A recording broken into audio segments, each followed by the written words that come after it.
Back to keep us up to date on our gay state, please welcome Carly Rae Jepsen's biggest fan and senior queer-spondent, Connor Lane.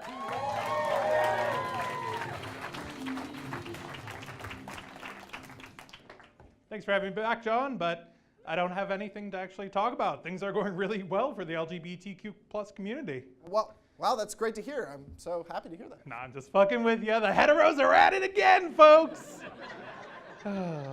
State government refuses to pass a gay panic bill that would make it illegal to kill a gay person for flirting with you. A trans employee of a Minneapolis school was bullied out of his job, and maybe worst of all, Christina Aguilera has not released an album in 6 years. The only light in my life is that Cher has a featured role in the upcoming Mamma Mia sequel. Mamma Mia, here we go again. We live in hell, John. Okay, maybe that's a little harsh. I mean, at least we aren't stuck in some weird Groundhog Day situation where politicians we thought we got rid of arise from their cicada-like hibernation to descend upon our state with their outdated policies. Decision 2018, Minnesotans will see a very familiar face in the governor's race. Tim Pawlenty announced today that he is running again, joining an already crowded Republican field. Nope, I was wrong. Definitely hell. Oh, that's right. Minnesota's second worst Republican candidate for the 2012 presidential election is back from his stint lobbying for the largest Wall Street interest group to pick up where he left off. In case you need a little reminder, here are some of his highlights. He violated the state constitution by rewriting the budget to cut $2 billion of funding from schools and social services. He kept Minnesota's minimum wage at $6.15, the fourth lowest in the country at the time, and he vetoed transportation funding just 6 months after the 35W bridge collapse. And that was just in 2008. Mamma mia, here we go again. And Pawlenty, the human equivalent of eating low-fat ice cream, he was especially unkind to us queer folk. In 2001, he opposed labor unions' efforts to offer benefits to same-sex partners. He once told Newsweek that he regretted voting for a 1993 anti-discrimination law because it protected, quote, cross-dressers. And of course, my personal favorite, he told Fox News before the 2012 election that he would, quote, never be at the point where I say all domestic relationships are the same as traditional marriage. They are not. 2018 spoiler alert, they are. But to fully explain how absolutely terrible Tim Pawlenty is, I need to bring you back to the year 2005. It wasn't a great time, you're right, yeah, goodness is indeed. It wasn't a great time. Bush was starting his second term in office. My Humps was a major radio hit. And maybe worst of all, I was 14 and getting boners constantly. One chilly autumn night, I went with my parents to our local Blockbuster, probably with a boner. Love those boner jokes, folks. While there, I saw none other than Governor Tim Pawlenty. While checking out, I managed to sneak a look at the DVD he was renting.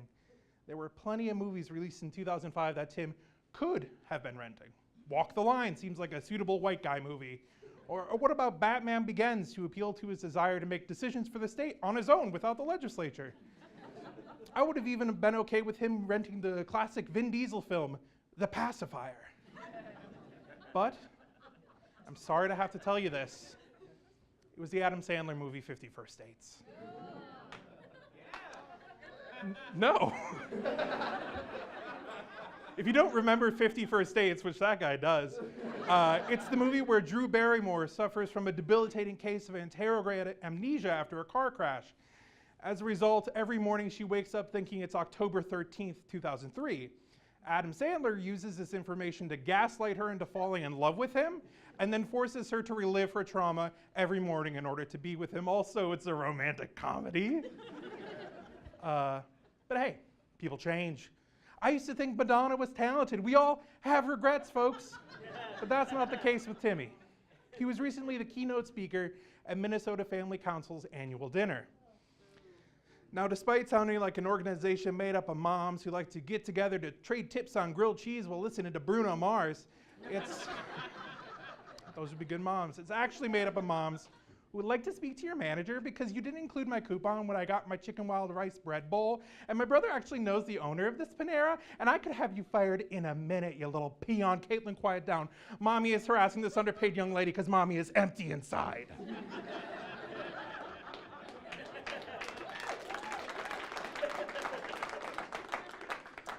Minnesota Family Council is yet another in a long line of hate groups disguised behind a cute name. In fact, they've landed on the Southern Poverty Law Center's hate watch list, which is pretty much the equivalent of a high school's honor roll of hate groups. In the past 10 years alone, they've claimed all queer folks who are prone to pedophilia, bestiality, and said, quote, attempts to alter or live contrary to one's God-given gender are distortions both of God's design for humankind and of practical reality, and evidence of our brokenness as human beings. You know what? You're right. It's pretty screwed up to live contrary to your God-given gender, especially because your God-given gender is whatever the fuck you say it is.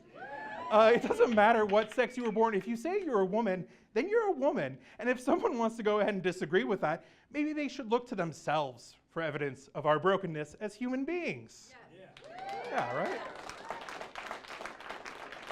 Now, I don't want to make this all about some hate group. MFC is clearly an extreme fringe group that doesn't represent what Minnesota stands for. What I do want to remind you, however, is that Tim Pawlenty has chosen to start his campaign by speaking at this organization's annual fundraiser. Tim Pawlenty is going to try to convince us he's changed. He's going to come in and say he's the right choice for Minnesota of today, but he's still the same homophobic, bigoted, Adam Sandler lover we always knew he was. Hell, I bet he even saw Grown Ups 2 in theaters. He's hoping that we, much like Drew Barrymore, forget the last time he put us through this shit, the last time we gave him the keys to the governor's mansion. And while I would normally be flattered to be compared to America's sweetheart and a woman whose hair I would love to make a wig out of, I will not be fooled this time. So here's a proposal. Let's stir the tables and 51st State's Tim Pawlenty. We here at Minnesota Tonight are going to start a Twitter campaign for the next 50 days where we tweet former Governor Pawlenty a reminder of the terrible things he's done to the state with the hashtag 51stHates. Here's our first one. I'm Connor Lane, and stay queer, Minnesota. Hey, thanks for watching our YouTube video. Make sure you click subscribe to watch the best Minnesota-focused satire around.